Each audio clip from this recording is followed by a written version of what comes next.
Kamusta mga kabasketballista? Tinambakan ng 17 points ng FEU Lady Tamaraws ang UA Lady Warriors 64-47.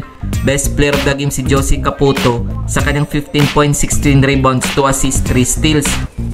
Panalo naman ang DLSU Lady Archers kontra sa Damson Lady Falcons 71-61. Naging player of the game si Tricia Mendoza sa likod ng kanyang 17 points, 13 rebounds, 3 assists, 2 steals, 2 blocks.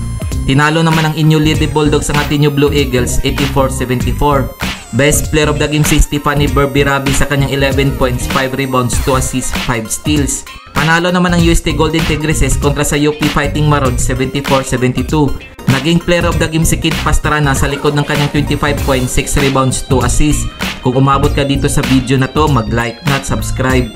Heto naman ang mga laro ngayong October 28, 2023 nagaganapin sa Adamson Gymnasium. Maglalaban ang UP Fighting Maroons kontra sa Adamson Lady Falcons alas 2 ng hapon. Maghaharap naman ang Inyo Lady Bulldogs kontra sa FEU Lady Tamaraws alas 4 ng hapon. October 29, 2023 nagaganapin sa Smart Araneta Coliseum. Magtutuos naman ang UST Golden Tigresses kontra sa DLSU Lady Archers alas 9 ng umaga.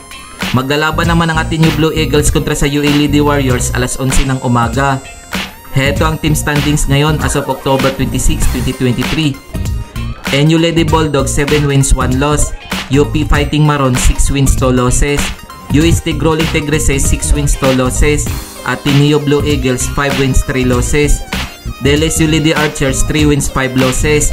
FEU Lady Tamaraws 3 wins 5 losses. Adamson Lady Falcons 2 wins 6 losses. UA Lady Warriors 0 win 8 losses. Kung nagustuhan mo ang video na to, mag-like na at subscribe.